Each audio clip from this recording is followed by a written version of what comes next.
बिहार में बीजेपी उम्मीदवारों की पहली लिस्ट आज संभव है। बीजेपी की लिस्ट में पूर्व सांसदों के नाम में शामिल हो सकते हैं। सूत्र ये जानकारी दे रहे हैं। बीजेपी की लिस्ट में मौजूदा सांसदों के नाम की संभावना कम है, ये भी जानकारी सूत्रों के हवाले से सामने आ रही है। तो उम्मीदवारों के नाम वाली वो पहली लिस्ट बीजेपी की आज सामने आ सकती है, ये बड़ी खबर है। इस बीच बिहार में चुनाव को लेकर सरगर्मी तेज होती हुई, हालांकि ये सियासी रेस 14 नवंबर को जाकर खत्म होगी और तब पता चलेगा कि अब की बार बिहार में किसकी सरकार।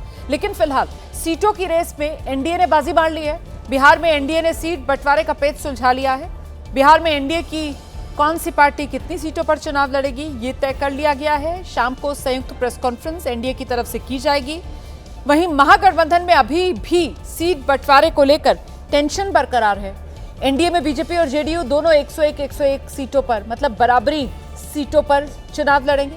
चिराग पासवान की पार्टी एलजेपी को 29 सीटें दी गई हैं गठबंधन में चुनाव लड़ने के लिए।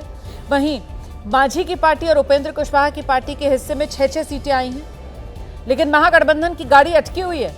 अभी की तस्वीर यह है कि बिहार में बीजेपी और जेडीयू में अब कोई बड़ा छोटा भाई नहीं है, दोनों जुड़वा भाई बन गए, क्योंकि पहली बार विधानसभा चुनाव में दोनों पार्टियां बराबर सीटों पर चुनाव लड़ने जा रही हैं। और आज बीजेपी की उम्मीदवारों के नाम वाली वो पहली लिस्ट भी सामने आ सकती है। बिहार में बीजेपी उम्मीदवारों की वो पहली लिस्ट आज संभव। बीजेपी की लिस्ट में पूर्व सांसदों के नाम शामिल हो सकते हैं। बीजेपी की लिस्ट में मौजूदा सांसदों के नाम की संभावना नहीं। ये सूत्रों के हवाले से बड़ी खबर है।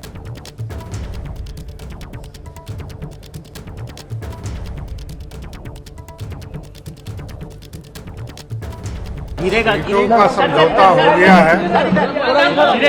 सीटों का समझौता हो गया है। एनडीए पूरी तरह कंफर्टेबल है।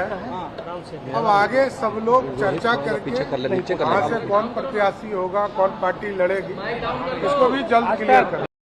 एनडीए गठबंधन ने अपना सीट शेयरिंग की घोषणा कर दी है। मैं बहुत पहले से कह रहा था कि हम 5 पांडव चट्टानी एकता के साथ बिहार विधानसभा के चुनाव में जाएंगे और सबसे पहले हम लोगों ने सीट शेयरिंग की घोषणा की और अब हम लोग जो है आज शाम से उम्मीदवार की घोषणा शुरू करेंगे।